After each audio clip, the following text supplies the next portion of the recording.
Menteri Energi dan Sumber Daya Mineral Bahlil Lahadalia memberi pesan agar awak kementerian yang dipimpinnya tidak zalim terhadap hak-hak masyarakat daerah yang tinggal di sekitar tambang.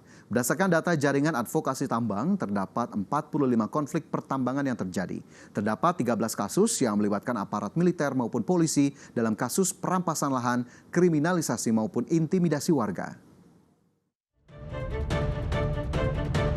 Menteri Energi dan Sumber Daya Mineral Bahlil Lahadalia memberi pesan agar awak kementerian yang dipimpinnya tidak zolim terhadap hak-hak masyarakat daerah yang tinggal di sekitar tambang.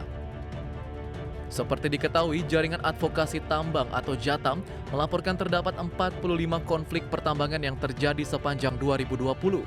Jika dibandingkan dengan jumlah konflik tambang terakhir pada 2019 yang terekam sebanyak 11 konflik pertambangan, maka terjadi lonjakan peningkatan konflik nyaris 5 kali lipat. Adapun dari 45 kasus yang terjadi sepanjang 2020, konflik terbanyak berkaitan dengan pencemaran dan perusahaan lingkungan 22 kasus, disusul dengan konflik perampasan lahan 13 kasus, kasus kriminalisasi warga penolak tambang 8 kasus, pemutusan hubungan kerja 2 kasus. Adapun dari keseluruhan konflik tersebut setidaknya terdapat 13 kasus yang melibatkan aparat militer maupun polisi dalam kasus perampasan lahan, kriminalisasi maupun intimidasi warga. Banyak harapan dari masyarakat-masyarakat di daerah di mana lokasi mereka tambang ada. Kita harus pakai hati untuk mengurus mereka.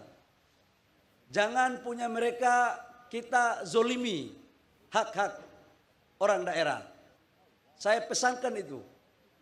Sebagai orang yang besar dari daerah tidak ingin saudara-saudara kita di sana mengalami protes terus kepada kita.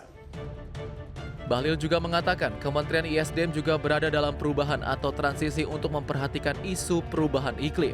Tim Liputan IDX Channel.